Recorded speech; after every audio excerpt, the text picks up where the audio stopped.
नमस्कार दोस्तों, एक बार फिर से उपस्थित हो चुके हैं आप सभी के आपके प्यारे से यूट्यूब चैनल एफएमएससी ग्रुप डिस्कशन में। दोस्तों BSPHCL के लिए ये आपको स्पेशल सीरीज जो चलते आ रहा है आप लोग के सपोर्ट और प्यार की तरह से जो देखने को मिल रहा है, उसका आज सफलतापूर्वक तीसरा दिन स्टार्ट करने जा रहे हैं और उम्मीद करते हैं कि ये क्लास आप लोग को बहुत ही अच्छा लग रहा होगा। हार्ट टचिंग इसको बोल सकते हैं, दिल की गहराइयों से छूने वाला क्लास स्टार्ट किया जा रहा है। वैसे तो बहुत सारे लोग पूछते हैं, पढ़ते हैं, करते हैं, सब कुछ करते हैं, लेकिन किसी औरों के माध्यम से समझाना ये कोई और बात होती है। तो सबसे पहले हम हर दिन की भांति सिलेबस की चर्चा कर लेते हैं। तो सिलेबस जैसा कि आप सब जानते हैं, इसमें जो है 5-6 चैप्टर मिला के कुछ सिलेबस का निर्माण किया गया है और इसी में जो है इलेक्ट्रीशियन की बात कीजिएगा, जिसका ट्रेड थ्योरी जिसको बोल सकते हैं, ये 50 नंबर को पूछने वाला है आपको, यानी 50 क्वेश्चन 50 नंबर होने वाली है। दूसरा हो जाएगा आपको कंप्यूटर की बात कीजिएगा, इसमें 15 क्वेश्चन 15 नंबर का रहेगा। उसके बाद जीके जीएस जो करंट अफेयर इसके तहत रहेगा, उसमें भी आपको 10 नंबर रहेगा। रीजनिंग 10 गो रहेगा, हिंदी 10 गो रहेगा, अंग्रेजी जो है वो 5 गो रहेगा। तो इस सभी सब्जेक्ट को जो मिला दीजिएगा तो टोटल आपको जो है 100 नंबर जो है वो पूरने वाला है। 100 नंबर का एग्जाम होगा, 100 क्वेश्चन रहेगा, नो नेगेटिव, फुल अटैम्प्ट, जय हिंद जय हरियाणा। उसको स्टार्ट कर देना है। उसके बाद जो इसमें पढ़ना है, उसका जो इलेक्ट्रिशियन में ट्रेड की बात करना है, तो ट्रेड की बात कीजिएगा, इसमें कुछ ऐसे चैप्टर की ट्रेड की बात कीजिएगा जो कि हमने कुछ कल दिनों से जो है वो रिवीजन कराने का स्टार्ट भी किया है। इसमें एसी मशीन वाइंडिंग हो जाएगा, alternator, circuit breakers, DC drive, DC machinery winding, मतलब इसका एक सिलेबस के तौर पर जो दिया गया था वो पूरा कराना हो जाएगा। इसमें single phase induction motor, thermal hydraulic nuclear motor, 3 phase induction motor, सारा चीज़ जो है वो इसमें सिलेबस में दिया हुआ है। उसके बाद बात कीजिएगा कंप्यूटर में, तो कंप्यूटर का कुछ फंडामेंटल पार्ट जो कि आपको 15 नंबर का पूछने वाला है, उसी 15 नंबर के फंडामेंटल पार्ट में आपको पहला हो जाएगा फंडामेंटल ऑफ कंप्यूटर, यानी कंप्यूटर का जो अभिन्न और विभिन्न अंग है उसी का फंडामेंटल पार्ट का आता है। इसके अंदर CPU, memory, input device, output device, knowledge of computer number system, hardware, software, operating system, computer language, ये सभी चीज़ जो है ये आपको पढ़ना हो जाएगा या फंडामेंटल में। उसके बाद इसके अंदर आपको कुछ क्वेश्चन बनने वाला है जो कि MS ऑफिस से बनने वाला है, यानी माइक्रोसॉफ्ट ऑफिस में इसके अंदर जो 3 सेक्टर आता है, MS वर्ड, MS एक्सेल और MS पावर पॉइंट, यानी वर्ड, एक्सेल और पावर पॉइंट, ये 3 इसमें बहुत ही महत्वपूर्ण चैप्टर होने वाला है, जिससे कुछ क्वेश्चन 1 या 2 क्वेश्चन आपको हर एग्जाम में, मतलब अभी तक जो कंप्यूटर से संबंधित एग्जाम पूछा गया है उसमें ऐसा पूछा जाता है कि मतलब कोई भी शॉर्टकट चीज़ के लिए किस चीज़ का उपयोग किया जाता है शॉर्टकट की के लिए। जैसे सेव एज यूज करना है तो Ctrl+S ऐसे करना है, सेव एज हो गया, जैसे अंडो करना है, रीडो करना है, Ctrl+Z, Ctrl+R, ये सब MS ऑफिस में MS ऑफिस में पढ़ना है। MS पावर पॉइंट में किसी भी चीज़ का डिज़ाइन यूज करना है, या फिर आप किसी भी मास्टर साहब का ऑनलाइन वीडियो देखते होइएगा तो PPT जो तैयार करके आते हैं वो MS पावर पॉइंट में तैयार किया जाता है। उसको पहले जो है गहन अध्ययन करने के बाद उसको पहले PPT के माध्यम से दिखाया जाता है और उसी को घस के जो है रटाया जाता है। उसके बाद इसमें इंटरनेट है, इंटरनेट से जो है सभी लोग काफ़ी चर्चित होंगे, हर किसी के पास इंटरनेट का यूज करने का क्षमता सबको पता होगा। थोड़ा सा भी अगर मोबाइल में 90% का मैसेज आता है तो लोग तुरंत 15 रुपये का रिचार्ज कर लेते हैं, वही इंटरनेट, उसी को इंटरनेट कहते हैं, समझ रहे होंगे। 50% का रिचार्ज आता है तो मोबाइल का वीडियो 144 पर देखते होंगे, और 90% का मैसेज आने के बाद तुरंत 15 रुपये पर रिचार्ज कर लेते हैं कि कहीं 90% खत्म हो जाएगा तो तुरंत जो, हाँ अब रेट बढ़ गया, रिचार्ज का रेट बढ़ गया। इसी के अंदर वेब ब्राउजर, ईमेल और सर्च इंजन्स के बारे में इसके अंदर पढ़ना हो जाएगा। उसके बाद कंप्यूटर नेटवर्क, जिससे क्वेश्चन सबसे ज़्यादा पूछता है, लैन, वैन, N, modem, computer security, virus, worm, internet security, network security, firewall. और फायरवॉल एक ऐसा वॉल होता है जो किसी भी अन्य अनचाहे चीज़ों को आपको कंप्यूटर में इंस्टॉल होने से रोकता है, यानी किसी भी वायरस या किसी भी थर्ड पार्टी पर्सन को जो सॉफ्टवेयर अगर अपने कंप्यूटर में इंस्टॉल कीजिएगा उसको फायरवॉल सबसे पहले विरोध करता है। और किसी भी अनचाहे सॉफ्टवेयर को आप मोबाइल में या फिर लैपटॉप में इंस्टॉल कीजिएगा तो पहले फायरवॉल सिक्योरिटी को आपको ऑफ करना पड़ेगा, उसी को फायरवॉल कहते हैं। यानी एक ये अदृश्य दीवार की तरह काम जो ये फायरवॉल के द्वारा किया जाता है। तो उसी सिलसिले में जो होमवर्क दिया गया था, होमवर्क जो पहले ग्रुप में दिया था, होमवर्क के माध्यम से क्लास कराया जाता है। और होमवर्क की बात कीजिएगा तो ये आपको BSPHCL के लिए जो है होमवर्क अलग दिया जाता है और इसके लिए ग्रुप भी बना हुआ है। और ग्रुप की बात कीजिएगा तो ग्रुप आपको कमेंट बॉक्स में पिन किया हुआ है, और आपको जो है ग्रुप के डिस्क्रिप्शन में भी मिल जाएगा। इसमें जाइएगा, पहले ग्रुप में ज्वाइन हो जाएगा। सभी लोग बार बार यही पूछते हैं कि कौन सा बुक चल रहा है, तो ये रुक्मिणी का बुक चल रहा है। सेंटर कहाँ पे चल रहा है तो सुन लीजिए, ये काशीपुर, कुशवाहा, छात्रावास, समस्तीपुर में चलता है। जो लोग नज़दीक में हैं, आना चाहते हैं तो आप लोग के लिए स्वागत है, यहाँ आइए और इस क्लब का शोभा बढ़ा सकते हैं यहाँ आने के बाद। उसके बाद यह होमवर्क जो है आपको ग्रुप में ही दिया जाता है, व्हाट्सएप ग्रुप बना हुआ है, सभी लोग ग्रुप से ज्वाइन हो जाएगा। उसके बाद होमवर्क दिया जाता है, उसको पहले पढ़िएगा, खुद से पहले पढ़िएगा और पढ़ने के बाद जो है यहाँ समझाया जाता है हम लोग के माध्यम से, उसको सुनने और समझने का प्रयास कीजिएगा और जानते हैं तो क्वेश्चन को कमेंट बॉक्स में जवाब देने का ही प्रयास कीजिएगा। तो होमवर्क के सिलसिले में एक स्टेप और आगे आते हैं और होमवर्क के द्वारा जो दिया गया था उसको स्टार्ट करते हैं, बताने का प्रयास करते हैं। तो बताइएगा आप लोग के आज का पहला क्वेश्चन हो जाएगा जो कि इनपुट और आउटपुट डिवाइस के बारे में चर्चा किया गया था। इनपुट मतलब क्या होता है, जो अंदर के काम करता है, और आउटपुट मतलब जो बाहर की ओर काम करता है। समझिए, इनपुट और आउटपुट जो अंदर और बाहर, इससे काफ़ी लोग चर्चित भी होंगे। तो बताइएगा, डॉट मैट्रिक्स एक प्रकार का क्या है, प्रिंटर है, और जितना भी प्रिंटर है वो क्या होता है, आउटपुट हो जाएगा। ठीक है ना। आगे बताया, कीबोर्ड और माउस कैसा डिवाइस है, ये इनपुट। कीबोर्ड और माउस क्या हो जाएगा, ये इनपुट, क्योंकि कीबोर्ड में टाइप करते हैं तो उस मशीन के अंदर जाकर काम करता है, माउस को हिलाते हैं तो क्या करता है, अंदर में तेज जो है वो कर्सर जो है वो हिलते रहता है, यानी कीबोर्ड और माउस क्या है, इनपुट डिवाइस हो जाएगा। ठीक है। आगे बता दीजिएगा कि कंप्यूटर की समस्त सूचनाओं या आउटपुट को देखने के लिए किसका उपयोग किया जाता है, मॉनिटर का। मॉनिटर को ही डिस्प्ले बोल सकते हैं, डेस्कटॉप बोल सकते हैं, ये सभी जो है इनपुट, ये मॉनिटर क्या कैसे डिवाइस है, आउटपुट डिवाइस हो जाएगा। ठीक है। आगे बताया कीबोर्ड, कीबोर्ड में फंक्शन की संख्या कितनी होती है, 12 को। F1 से लेके F12 तक जो है ये फंक्शन की होता है, जो कि हर फंक्शन की का उपयोग जो है हर क्षेत्र में अलग अलग होता है। आगे पता चला क्वेश्चन है कि प्रिंटर हेड और कागज़ का संपर्क जो है वह किस तरह के प्रिंटर में होता है। ये हो जाएगा आपको इम्पैक्ट प्रिंटर में। और सबसे अच्छा प्रिंटर कौन सा प्रिंटर होता है, लेजर नहीं, लेजर प्रिंटर हो जाएगा। लेजर प्रिंटर में जो ना आपको स्याही भरा जाता है, मतलब जो बारूद जो है गर्दा जिसको कहते हैं, लेजर का भरा जाता है वो रहता है। और इंकजेट प्रिंटर में क्या होता है, इंक डाला जाता है, उसको इंकजेट प्रिंटर कहते हैं। और लेजर प्रिंटर में जो बारूद जो है, मतलब गर्दा जो होता है वो इंक का जो है वो बारूद बना के डाला जाता है उसमें। अगला क्वेश्चन बता दीजिएगा कि पॉइंट एंड ड्रॉ डिवाइस जो है, पॉइंट एंड ड्रॉ यह किस डिवाइस को कहते हैं, ये माउस को कहता है। यानी पॉइंट यानी किसी भी पॉइंट को ड्रॉ करने के लिए, यानी किसी भी चीज़ को इंगित करने के लिए इस तरह का साइन रहता है, कंप्यूटर में ऐसे करते रहता है, उसको कौन सा, उसको क्या कहते हैं, कर्सर करते हैं। और कर्सर को कंट्रोल कौन करता है, माउस कहते हैं। ठीक है ना। आगे बता दीजिए, अगला क्वेश्चन है कि जो व्यक्ति कंप्यूटर इनपुट के लिए अपने हाथों का प्रयोग नहीं कर पाते हैं, उनकी सहायता करते हैं, उसके लिए उसको क्या कहते हैं, उसको स्पीच रिकॉग्निशन कहता है, स्पीच रिकॉग्निशन कहा जाता है। अगला क्वेश्चन बताइएगा, पहला कंप्यूटर माउस जो है किसके द्वारा बनाया गया था, डगलस एंजल बर्ट के द्वारा जो है पहला माउस जो है ये बनाया गया था। बता दीजिएगा, सबसे ज़्यादा प्रयोग में आने वाला पॉइंटिक इनपुट डिवाइस क्या हो जाएगा, माउस हो जाएगा। यानी सबसे ज़्यादा प्रयोग में, अगर इससे कभी कभी क्या होता है कि माउस ख़राब हो जाता है, कीबोर्ड के माध्यम से भी कुछ जो है कर्सर आप चला सकते हैं, लेकिन सबसे अधिक मात्रा में किसका उपयोग होता है, माउस का ही उपयोग किया जाता है। माउस मतलब चूहा नहीं समझिएगा, ये माउस अलग माउस होता है, उसको हिंदी में माउस कहते हैं, अंग्रेजी में भी माउस ही कहा जाता है।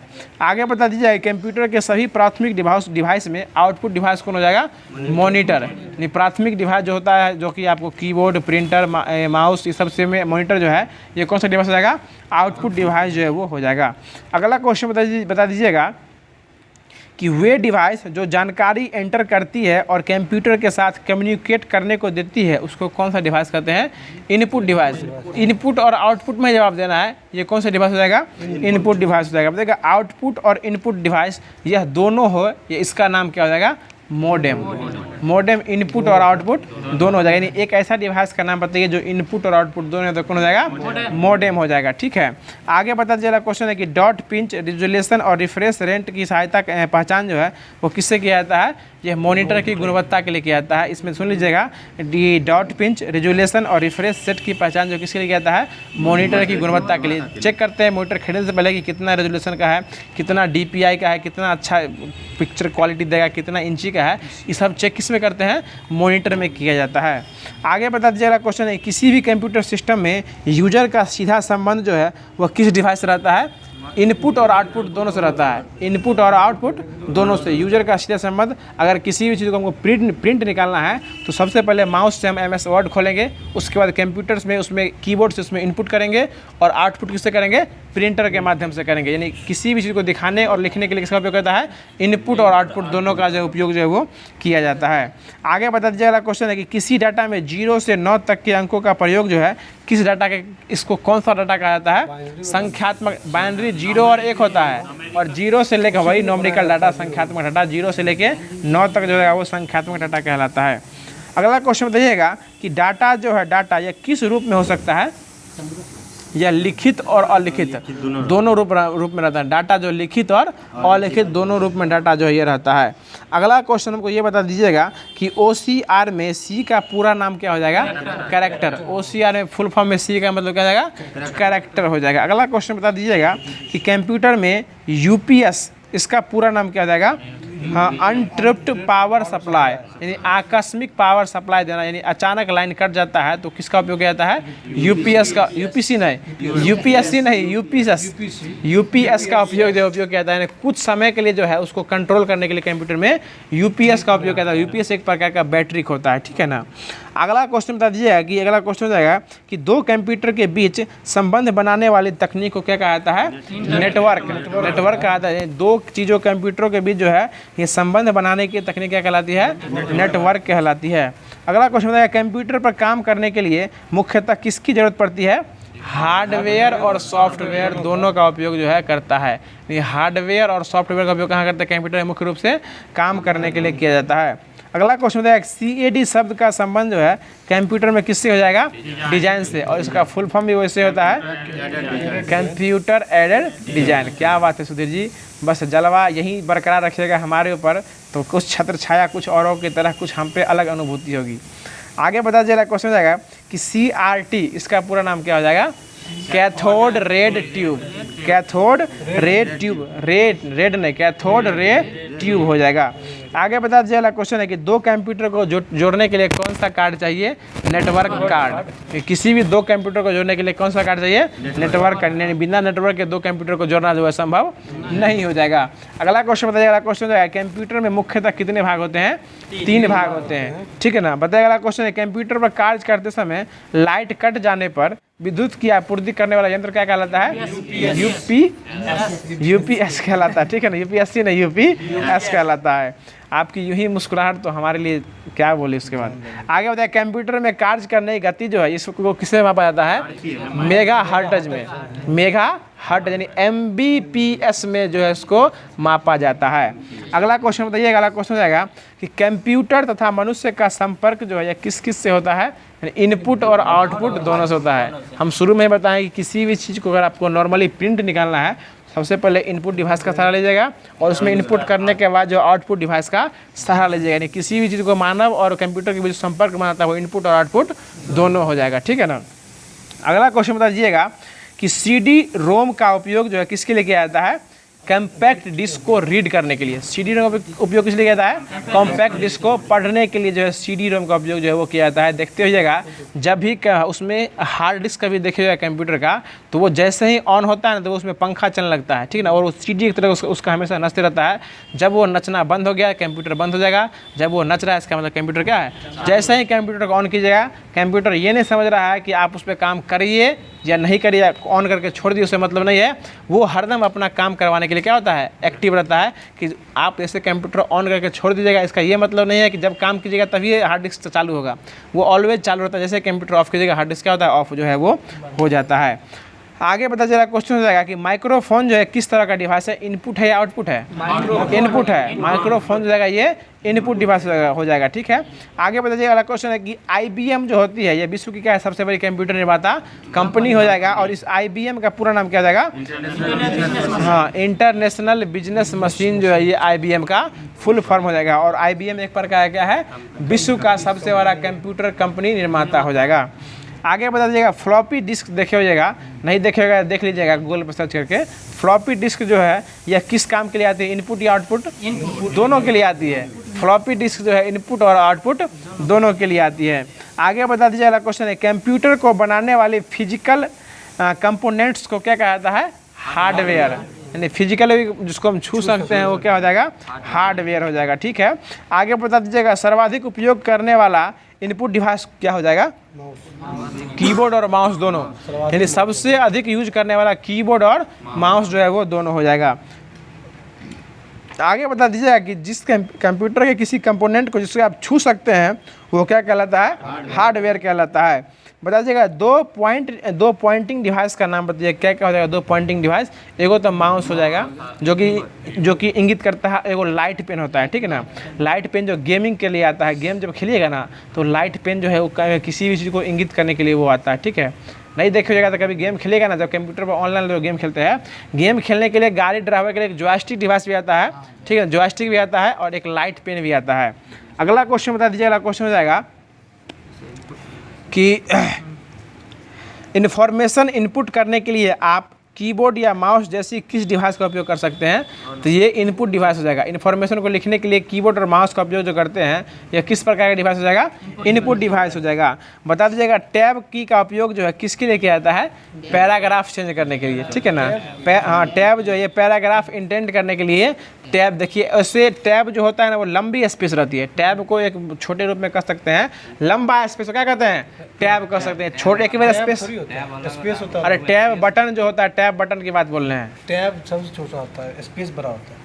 अरे बटन आकृति में छोटा बड़ा के नहीं बात कर रहे हैं सर जी, छोटा बड़ा देखने में, जैसे आप बड़ा सके मतलब बड़ा थोड़ी है, आप उनसे छोटे हैं, इसका ये मतलब हुआ कि देखने में स्पेस बटन बड़ा रहता है, लेकिन एक बार स्पेस टिपेगा तो छोटा स्पेस लेता है वो, और एक बार टैब का बटन प्रेस कीजिएगा तो वो बहुत सारे स्पेस को एक बार ले लेता है, यही बोल रहे हैं। हाँ, तो उसको पेज भी, उसको पेज लेआउट में भी टैब के बटन का उपयोग किए जाते हैं कि किसी भी, अगर आप डेस्कटॉप में एक या दो अगर आप होम स्क्रीन खोले हुए हैं तो अल्ट प्लस टैब अल्ट और टैब प्रेस कीजिएगा तो आपका जो है होम स्क्रीन क्या होगा, एक माइनर हो जाएगा और एक मेजर हो जाएगा, यानी पहला वाला छुप जाएगा, दूसरा वाला ऊपर हो जाएगा, यानी अधिक से अधिक टैब खोले होगा तो उसमें अल्ट प्लस टैब दबाने से ऐसा ऑप्शन आता है। अगर आप किसी भी चीज़ को राइटिंग कर रहे हैं और पैराग्राफ चेंज करना है तो आप बार बार स्पेस बटन का प्रयोग करके पैराग्राफ चेंज कीजिएगा, उससे अच्छा है कि एक बार टैब बटन प्रेस कर लीजिएगा, आपका फट से पैराग्राफ क्या हो जाएगा, उसका लंबा लंबा स्पेस होगा वो चेंज हो जाएगा। अगला क्वेश्चन ये बता दीजिएगा, क्वेश्चन हो जाएगा कि कीबोर्ड में फंक्शन की संख्या कितनी होती है, 12 गो होती है, ठीक है। आगे बताए कीबोर्ड में एरो बटन कितना होता है, 4 गो, अप डाउन लेफ्ट और राइट, अप डाउन लेफ्ट और राइट। इंटर बटन क्या होता है, 2 गो, इंटर बटन 2 गो होता है। कंट्रोल अल्ट भी क्या होता है, 2 गो होता है। शिफ्ट बटन में क्या होता है, 2 गो होता है। जब टाइपिंग कीजिएगा सब 2 गो होता है, अल्ट कंट्रोल शिफ्ट जैसा क्या होता है, 2 गो होता है। इंटर क्या होता है, 2 गो। और नंबरिकल की क्या होता है, ये भी 2 होता है, यानी ये दाहिने साइड में एक 0 से लेकर 9 तक रहता है और बाकी जो है कीबोर्ड के फंक्शन की के नीचे जो है वो उसी में रहता है 1 से लेके 9 तक, यानी 0 से लेके 9 तक जो उसमें जो है वो लिखा रहता है। कभी मौका मिले तो जाके कीबोर्ड देख सकते हैं। आगे बता दीजिएगा, क्वेश्चन हो जाएगा कि IBM PC के कीबोर्ड में कितने की होते हैं, 83, यानी IBM का जो कंप्यूटर बनता है उसमें कितने की होते हैं, 83 की हो जाएंगे। बता दीजिएगा कंप्यूटर में है कीबोर्ड जो है किस तरह का डिवाइस है, ये इनपुट डिवाइस है, डाटा इनपुट करने वाला यह जो है एक प्रकार का इनपुट डिवाइस जो है यह हो जाएगा। अगला क्वेश्चन बताइएगा, अगला क्वेश्चन हो जाएगा, अगला क्वेश्चन बताइएगा कि कीबोर्ड जो है किस तरह का डिवाइस है, तुरंत बताएं ये क्या हो जाएगा, इनपुट डिवाइस जो है वो हो जाएगा। आगे बताइएगा कि कीबोर्ड पीसी में जो है डाटा किसके द्वारा प्रविष्ट किया जाता है, इलेक्ट्रॉनिक तकनीकी के द्वारा जो है डाटा जो है वो प्रविष्ट किया जाता है। अब जो है जो कि होमवर्क के माध्यम से दिया गया था उसको पूरा करा दिया गया है। अब आगे क्लास जो है यह आपको ये क्या कहते हैं जो कि ट्रेड थ्योरी है उसका लिया जाएगा।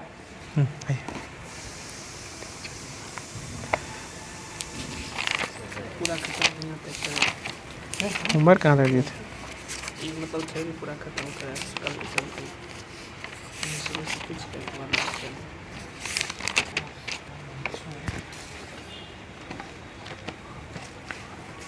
जो कि होमवर्क में दिया गया आप लोग पहले देखे भी होइएगा, जो कि ट्रेड थ्योरी जो कि 50 नंबर का पूछता है उसको आप बताने और करने का प्रयास करते हैं। तो हमने कल कुछ चर्चा भी किया था, कुछ मशीनों की ऐसे तरह के गीजर से स्टार्ट किए थे और उसको कुछ पहले शॉर्ट रिवीजन के ऊपर निपटा लेंगे और उसके बाद जो कि आगे का सिलसिला दिया गया है उसको स्टार्ट करते हैं। तो कुछ थ्योरी जो है जिस प्रकार कल बताए भी थे, तो बताया गीजर जो है, गीजर कितने प्रकार के होते हैं, 2 प्रकार के होते हैं, एक इंस्टेंट गीजर और एक स्टोरेज गीजर, एगो इंस्टेंट गीजर और एक स्टोरेज गीजर होता है, ठीक है ना। अगला क्वेश्चन बता दीजिए, अगला क्वेश्चन हो जाएगा कि जो स्टोरेज गीजर होता है इसकी दीवार कितनी होती है, 2 दीवार होती है। इसमें 2 दीवार होती है, बाहरी वाला दीवार जो है वो किसका रहता है, इस्पात का रहता है और अंदर वाला तांबा का बना रहता है, ठीक है ना। और इसके बीच जो कि जगह रहता है उसमें क्या भरा रहता है, इसमें जो है ना ग्लास वूल जो है ये भरा रहता है। बता दीजिएगा गीजर जो है, गीजर में जल स्तर जो है इसमें उसकी छत से कितना सेंटीमीटर नीचे होना चाहिए? 10 से 12 सेंटीमीटर जो है वो नीचे होना चाहिए। आगे बता दीजिएगा कि अब उसके बाद बताए थे हॉट केस, जिसमें खाना रखा जाता है, बनाया जाता है, उसमें खाना को गर्म रखने के लिए उसके कवरिंग पे जो है क्या लगाया जाता है? रबर की पट्टी लगाई जाती है, रबर की पट्टी लगाई जाती है। और इसकी तली के जालीदार के लिए वाट कितना हो जाएगा? 750 से लेके 1000 वाट हो जाएगा। अगला क्वेश्चन बता दीजिएगा कि कल ये भी बताए थे, उसमें बताए थे कि एक बताए थे हीट कन्वेंटर, और हीट कन्वेंटर एक तरह का मुख्य से पंखा का काम करता है, जो कि हीट को ऑब्जर्व करके बाहर जो है वो गर्म हवा को बाहर फेंकता है। इसके लिए हम बताए थे कि इसमें इसी का एक उदाहरण जो कि कंप्यूटर के CPU में भी लगा रहता है, फैन लगा रहता है। लोग इसको एडजस्ट फैन के रूप में रूम में भी लगाते हैं, किचन में भी लगाते हैं, कुछ लोग तो बाथरूम में भी लगाते हैं ताकि महक जो है वो बाहर चले जाए। और इसमें हेयर ड्रायर की बात कीजिएगा तो हेयर ड्रायर भी जो है एक प्रकार का क्या हो जाएगा? हीट कन्वेंटर पर ही काम करता है। और हेयर ड्रायर जो होता है इसमें एलिमेंट में किसका तार लपेटा जाता है? नाइक्रोम का। हमेशा जब भी तंतु आएगा तो उसका तार लपेटा जाता है, नाइक्रोम का तार ही लपेटा जाता है।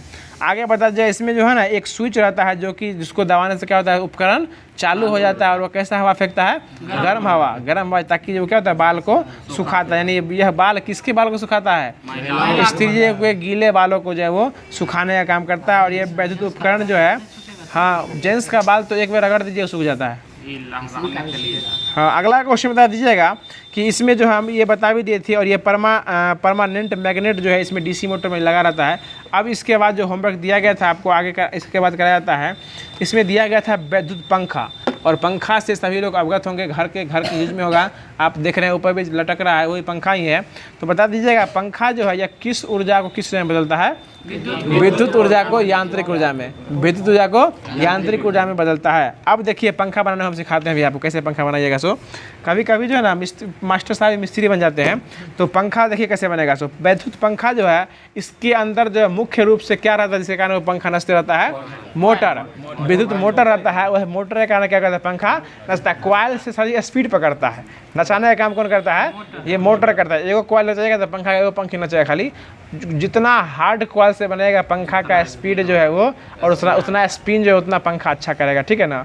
तो आगे बता दीजिएगा, क्वेश्चन है कि वह पंखा जिसे छत से हुक या साइकिल के द्वारा संयोजित किया जाता है उसको कौन सा पंखा कहते हैं? उसको सीलिंग फैन कहा जाता है, ठीक है। जिसको छत से लटकाया जाता है उसको सीलिंग फैन, जिसको खड़ा होकर लिया जाता है, हवा उसे लिया जाता है, वो क्या हो जाएगा? वो स्टैंड फैन। और जिसको हिला हिला के हवा लिया जाता है वो हैंड फैन, वो मानव वाला पंखा हो जाएगा, ठीक है ना। अब तो बैटरी वाला पंखा आता है, बटन टिपिए, मुँह में हवा लगाइए, फिर उसको हटा दीजिए। अगला क्वेश्चन बता दीजिएगा कि छत वाला पंखा जो होता है उसमें सबसे ऊपरी वाला जो भाग लगता है उसमें एक रबर देखे होगा, काला कलर का रबर रहता है। उस काले कलर के रबर बाहर न निकल जाए, उसको बाहर से जो नट जो सटाए हो रहता है उसमें कील जो लगा रहता है उसको कौन सा पिन कहते हैं? उसको क्वार्टर पिन कहा जाता है, ठीक है ना। याद रखिए इसको। उसको जो देखते हो जाएगा घुसा के एगो इन्हें घुमा देता है, इन्हें घुमा देता है, ताकि वो रबर बाहर ना निकले, रबर का नट जो है बाहर ना निकले। उसको कौन सा पिन कहते हैं? क्वार्टर पिन कहा जाता है, ठीक है ना। और क्वार्टर पिन के जस्ट नीचे रहता है नट और बोल्ट, और वही नट बोल्ट पर पूरा पंखा क्या होता है? रुकल रहता है। और वो जो रबर दिया जाता है ताकि जो है रबर जो वो कटे ना, और डायरेक्ट कभी शॉर्ट भी लगे तो जो उसमें शॉर्ट जो है वो न जा जाए, और वो लोहा से जो है गूदेदार भाग से जो वो सटा रहे। आगे बता दीजिएगा, अगला क्वेश्चन हो जाएगा कि उसके बाद देखिए हो जाएगा कि जो ऊपर से कवर दिया रहता है, देखिए ना कवर, तो कवर जो है इसको क्या कहा जाता है? इसको प्लास्टिक का ही रहता है, ये बॉटम कॉनेपी कहा जाता है। क्या कहा जाता है? बॉटम कॉनेपी। जो कवर जो लगा रहता है ऊपर से पंखा का, बॉटम कॉनेपी कहा जाता है। और देखिएगा उसके बाद ये जो पंखा का पत्ती है उसको क्या कहते हैं? ब्लेड का। वाह सर, क्या कहता है इसको? ब्लेड। इसको पंखा का पत्ती क्या कहते हैं? ब्लेड कहा जाता है। और ब्लेड जो है जिस नट से कसा रहता है उसको क्या कहते हैं? ब्लेड फिक्सिंग कहा जाता है। यानी ब्लेड को फिक्स कर देता है वो क्या कहता है? ब्लेड फिक्सिंग कहलाता है। यानी पंखा का जो पत्ती होता है उसको क्या कहते हैं? ब्लेड कहते हैं। और ब्लेड का नट जिससे लगाते हैं क्या कहते हैं? ब्लेड फिक्सिंग कहा जाता है। और ब्लेड फिक्सिंग उसी को कहते हैं। उसके बाद जो है जिसमें क्या कहते हैं वो लगा रहता है उसको क्या कहते हैं? कैपेसिटर। उसको जो है जो जिसमें कंडेंसर लगा रहता है, कंडेंसर जिसमें लगा रहता है, कैपेसिटर भी इसमें लगता है, उसी को कंडेंसर कहा जाता है। और जिसमें लगता है ये उसको क्या कहा जाता है? ये स्पिंडल कहा जाता है। उसको क्या कहता है? स्पिंडल कहा जाता है। उसी में मेन लाइन जुड़ता है, सब कुछ जो है उसी में प्लस माइनस पॉजिटिव नेगेटिव सब जो है उसी के अंदर जो है वो लगा रहता है। अब अगला क्वेश्चन को ये बता दीजिएगा, अगला क्वेश्चन हो जाएगा जो इसके यह जो है विद्युत पे काम करता है, ये हमेशा किस पे काम करता है, विद्युत पे काम करता है। जब लाइन न रहे तो उसको हाथ से नचेगा तो पंखा जो है वो थोड़ा समय के लिए नचेगा, लेकिन हमेशा के लिए जो वो नहीं नचेगा, ठीक है।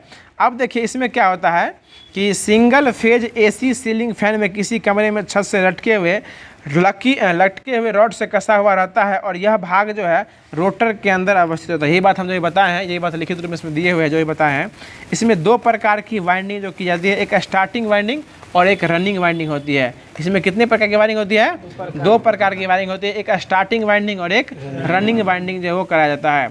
अब देखिए इसमें हम बताए थे, अगला क्वेश्चन हो जाएगा जो विद्युत पंखा को घूर्णन की गति को अधिकतम घूर्णन और कम घूर्णन करने के लिए इसमें किसका उपयोग किया जाता है, रेगुलेटर का उपयोग किया जाता है। रेगुलेटर का उपयोग किया जाता है, यानी पंखा के स्पीड को नियंत्रण करने के लिए, यानी जब खाना बनाना हो तो पंखा का वोल्टेज कम कर दिया ताकि गैस उड़ाए ना, ठीक है ना, उसके लिए यूज किया जाता है। अधिक वोल्टेज जैसे दे रहा है आपको, ठंडा का मौसम है, पंखा कम स्पीड में चलाना है, उसके लिए किसका उपयोग किया जाता है, रेगुलेटर का उपयोग किया जाता है, ठीक है। आगे बता दीजिएगा, अगला क्वेश्चन है कि मेंस वोल्टेज के मान को घटाने के लिए सामान्यतः किसका उपयोग किया जाता है, यही रेगुलेटर का उपयोग किया जाता है। देखिए क्वेश्चन वही है, उसी को घुमा दिया गया, यानी मेंस जो हो जाएगा वोल्टेज के मान को घटाने के लिए किसका उपयोग किया जाता है, रेगुलेटर का उपयोग जो है इस प्रतिरोध के रूप में किया जाता है।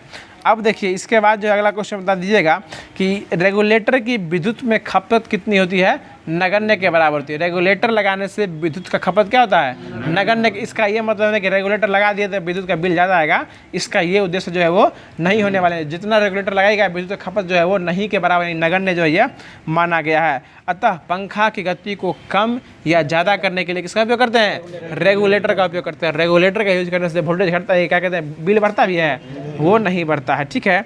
आगे बता दीजिएगा, अगला क्वेश्चन हो जाएगा कि रेगुलेटर को जो है ना किस क्रम में जोड़ा जाता है, श्रेणी क्रम में। रेगुलेटर को हमेशा श्रेणी क्रम में जो है जोड़ा जाता है। और ये क्वेश्चन शायद उम्मीद करते हैं फंस जाएगा आप लोग को।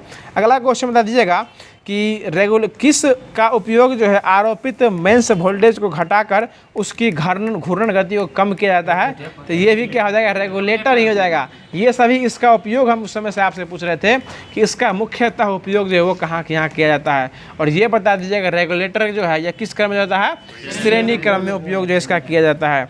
बता दीजिएगा कि पंखा में जो पिन लगा रहता है, पिन देखिए हो जाएगा, उसमें जो ऊपर लटकता है उसको कौन सा पिन कहते हैं, क्वार्टर पिन। क्या बात है सर, आपका याददाश्त की तो हम बता देते हैं, ये क्वार्टर पिन कहा जाता है, ठीक है ना।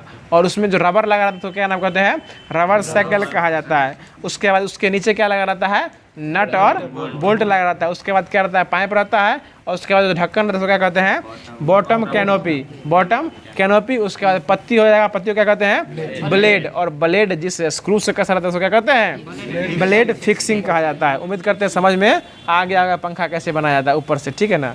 अगला नीचे से सीख रहे हैं उसके लिए प्रैक्टिकल सिखाएंगे, उसके लिए प्रैक्टिकल है, समझ रहे हैं ना। पंखा का वायरिंग कैसे करते हैं वो तो प्रैक्टिकल देखना पड़ेगा, आप कैसे वैसे वायरिंग करते हैं, प्लस कहाँ से लाएंगे माइनस कहाँ से लाएंगे, ये देखने के बाद पता चलेगा। पता चला प्लस हो जाएगा, माइनस हटा दिए तो आपका पंखा उल्टा नचने लगता है। और एक बात ये भी याद रखिए कि संसद भवन में पंखा हमेशा उल्टा ही नचता है, पंखा उल्टा ही नचाया जाता है संसद भवन में। संसद में पंखा उल्टा ही लगता है, ठीक है बोल रहे हैं। अगला क्वेश्चन बताइएगा, उसमें छत नहीं रहता है, उसमें डंडा पे लगा के पंखा नचाया जाता है। अगला क्वेश्चन बता दीजिएगा, अगला क्वेश्चन हो जाएगा कि सेलिंग फैन के कुछ यांत्रिक भाग हो जाएंगे, उसको देखिएगा। तो बताइएगा सेलिंग फैन में देखिए 2 बॉल बेयरिंग रहता है, क्या बॉल बेयरिंग, 2 बॉल बेयरिंग रहता है, एगो रॉड रहता है, एगो गोल का बॉडी रहता है, उसके बाद ब्लेड रहता है। और ब्लेड की लंबाई कितना इंच रहती है उसको बता दीजिए। देखिए ब्लेड की लंबाई जो है वो 24 इंच से लेके 48 इंच तक, 24 इंच या 48 इंच किसका रहता है, ब्लेड की लंबाई। और राम मूर्ति की ऊंचाई कितनी है, 51 इंच हो जाएगा। और ये पंखा वाला पत्ती की लंबाई कितनी हो जाएगा, 24 या 48 इंच जो है पत्ती की लंबाई हो जाएगी। उसके बाद नट बोल्ट होता है। और हमको ये बता दीजिएगा कि उसमें जो है ना, इसमें जो ढक्कन जो दिया जाता है पंखा में वो कैप रहता है, 2 रहता है, एगो नीचे रहता है कवरिंग करने के लिए, एगो ऊपर। यही वहाँ देख लीजिए, एगो नीचे लगा हुआ है और एगो ऊपर लगा हुआ ना, वही कैप जो है वो 2 लगा हुआ है। देखिए फिर से बता देते हैं, पंखा में विद्युत पंखा में बॉल बेयरिंग क्या रहता है, 2 बॉल बेयरिंग रहता है। रॉड क्या रहता है, एगो रॉड रहता है जो कि देखते होगा सॉलिड नीचे से ऊपर लटका रहता है। उसके बाद बॉडी क्या रहता है, एगो बॉडी रहता है जो कि गोला थुम्मी जिसको कहते हैं। उसके बाद ब्लेड क्या रहता है, हर एक पंखा में अलग अलग रहता है, लेकिन सीलिंग फैन में जो है वो 3 गो पंखा पत्ती दिया जाता है, ठीक है ना। 4 गो वाला भी रहता है, वही ना, हर पंखा में अलग रहता है। मुख्यतः कम से कम जो है 3 गो होना अनिवार्य है, और स्टैंड फैन में कम से कम 2 गो। एगो वाला पंखा चलेगा। अगला बताइएगा, अगला क्वेश्चन बताएगा कि इसकी लंबाई कितनी होती है, 24 इंच या 48 इंच की लंबाई हो जाएगी। इसमें नट बोल्ट क्या, इसमें नट बोल्ट रहता है, और उसका कप कवर क्या रहता है, 2 गो रहता है, ठीक है।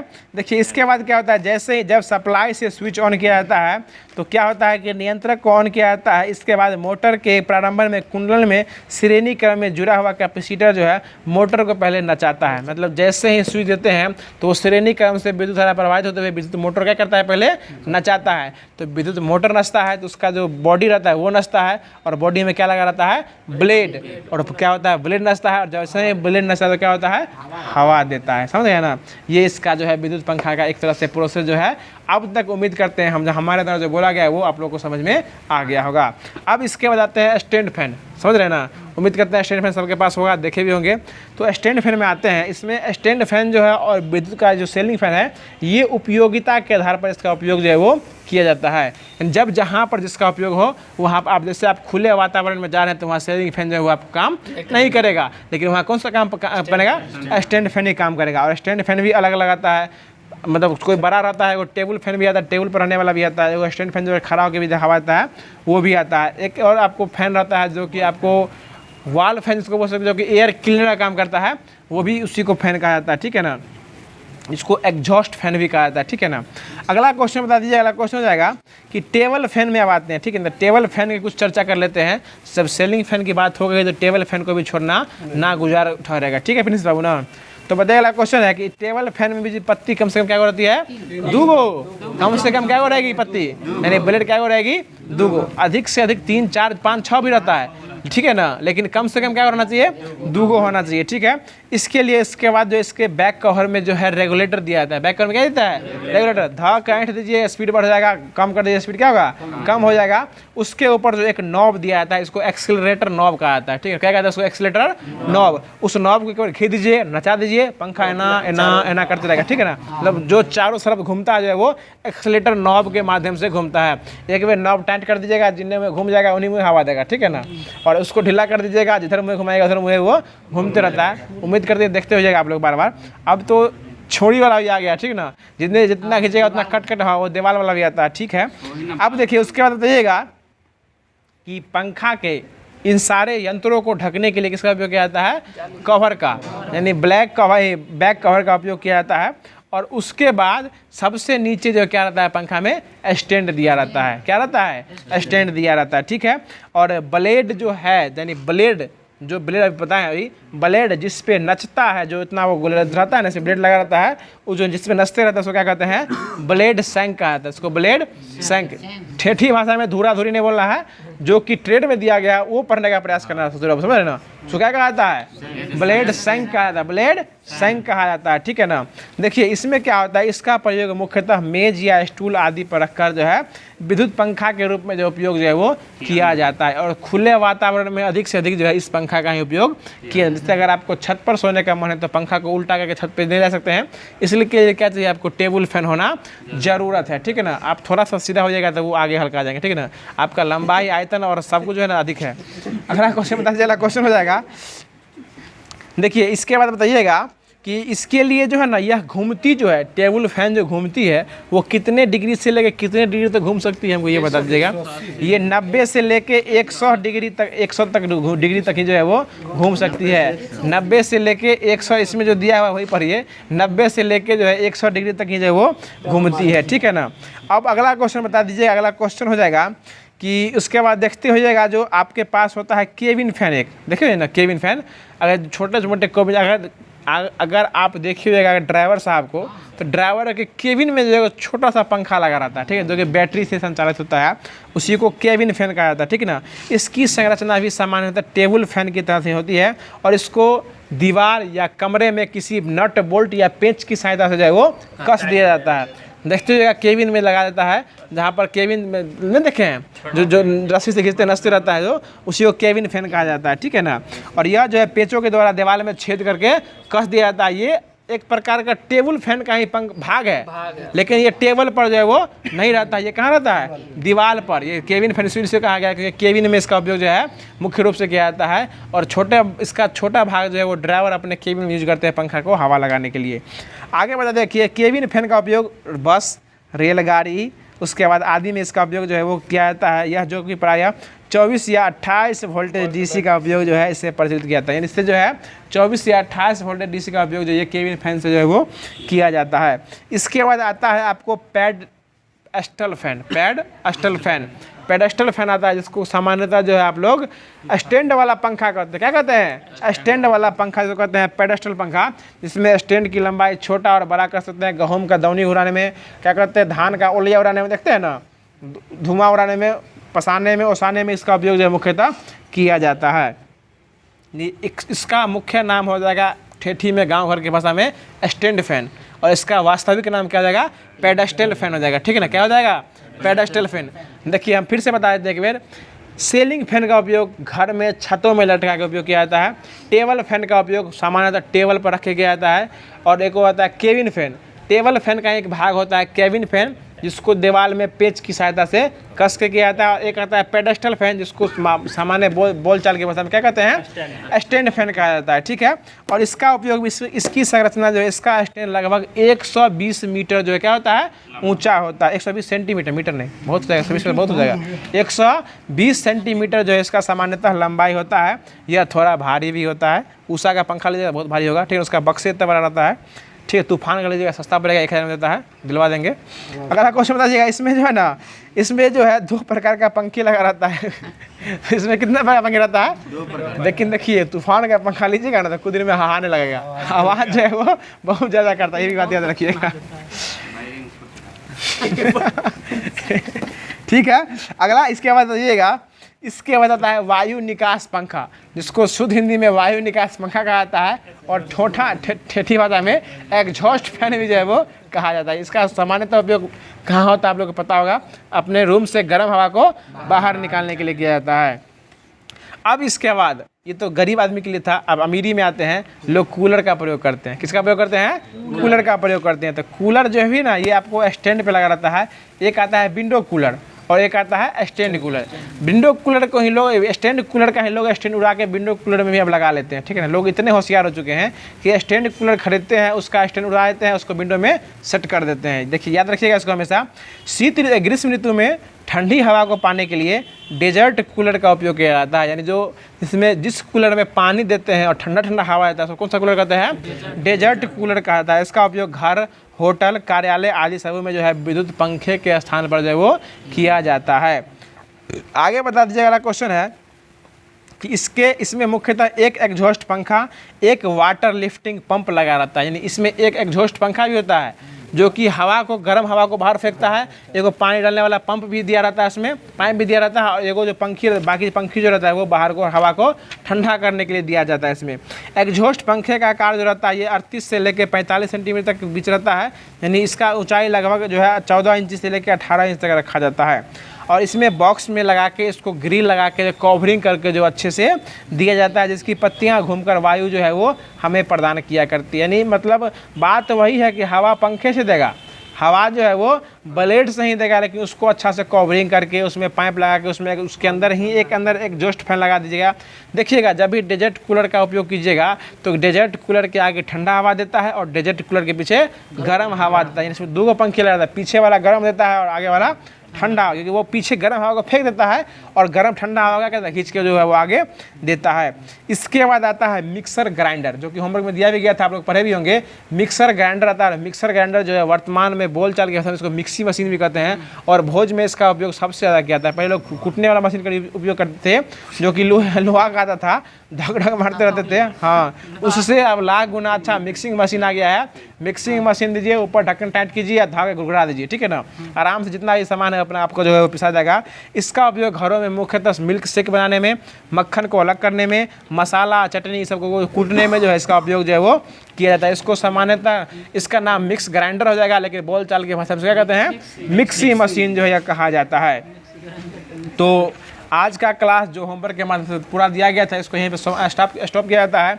बाकी जो भी चीज़ यहाँ कराया गया है बहुत ही अच्छी तरीके से तोड़ के बताया जाता है। इतना बात अगर आप अपने से पढ़िएगा, हम उम्मीद करते हैं खुद समझ में आता तो नहीं होगा, लेकिन सुनने से जो है वो अधिक मात्रा में समझ में आएगा। देखिए खुद से पढ़िएगा, 5 घंटा 6 घंटा का उसको भूल जाइएगा जब तक उसको रिविजन नहीं कीजिएगा तो। लेकिन पहले पढ़िएगा और उसका हमारा वीडियो देखिएगा और उसके बाद सुनिएगा, तो हम 100% गारंटी के साथ कर सकते हैं कि वो आपको लॉन्ग लाइफ तक चलने वाला है। और यह उम्मीद दिलाते भी कह रहे हैं कि हर व्यक्ति जो BSPSCL की तैयारी कर रहे हैं, हमारे क्लास में उनको जोड़ दीजिए।